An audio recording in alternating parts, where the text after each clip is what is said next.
ഞാൻ ഈ മഹാഭാരത യുദ്ധം നടന്ന കുരുക്ഷേത്ര ഭൂമിയിൽ പോയി. ഒരു 4.5 ഏക്കറുള്ള ഒരു വസ്തുവാണ് അവിടെ. അവിടെ ഒരു കൃഷിയും ഇപ്പം നടക്കത്തില്ല, ഒരു മണ്ണിൽ നിന്നൊന്നും വിളയുന്നില്ല. അവിടെ അർജുനനെയും കൊണ്ട് ഭഗവാൻ കൃഷ്ണൻ വന്നു നിന്ന് ഭഗവത്ഗീത ഓതിയ ആ സ്ഥലത്ത് ഞാൻ പോയി നിന്നു. അവിടെ കാണിച്ചിട്ടുണ്ട് ഇവിടെയാണ് നിൽക്കുന്നതെന്ന്. അന്ന് രാത്രിയിൽ ഒരു പൂജ, മഹാഭാരത യുദ്ധത്തിൽ മരിച്ചവർക്ക് വേണ്ടി പൂജ അർപ്പിക്കുകയാണ്.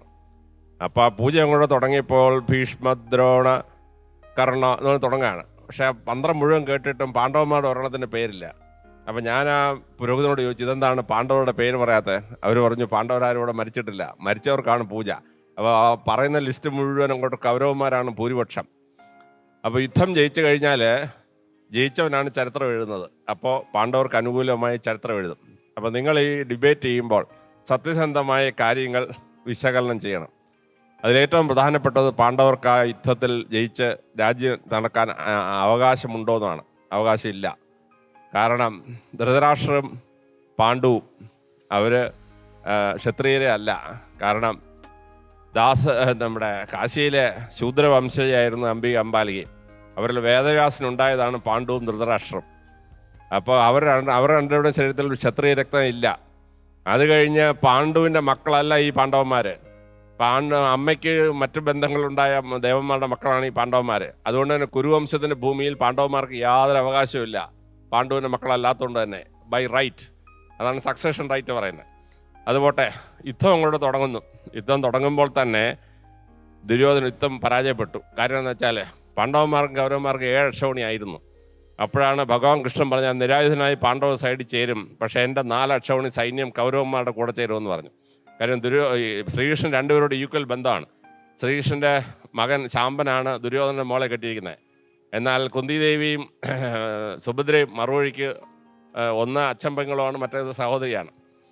അപ്പോൾ ഈ 4 അക്ഷൗണി യാദവ സൈന്യം കൗരവന്മാരുടെ സൈന്യം ചേർന്നപ്പം ഈ 4 അക്ഷൗണിയുടെ കൂറങ്ങോട്ടാണ്, ഭഗവാൻ കൃഷ്ണനോടാണ്, അത് അവരുടെ രാജാവിനോടാണ്.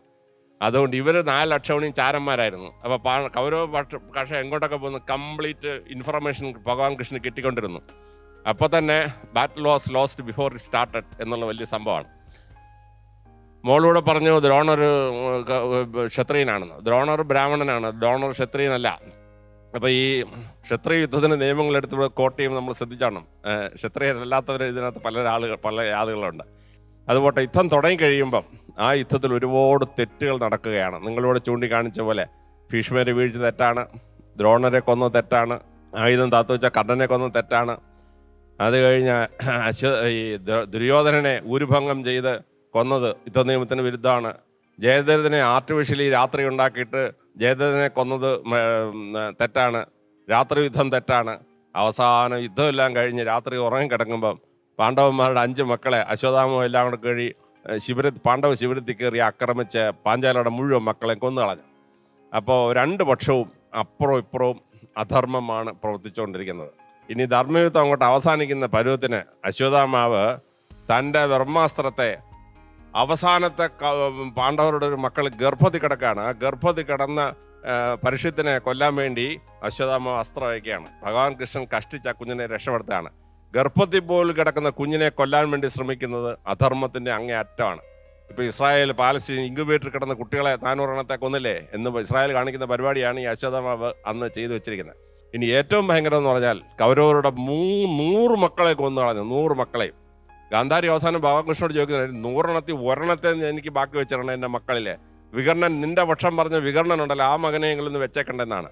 അപ്പോൾ 100 മക്കളെയും കൊന്നൊടുക്കുക എന്ന് പറഞ്ഞാൽ അസാമാന്യം അനീതിയാണ് ഭാരത യുദ്ധം ധർമ്മയുദ്ധമേ അല്ല എന്നുള്ളതാണ് സത്യം.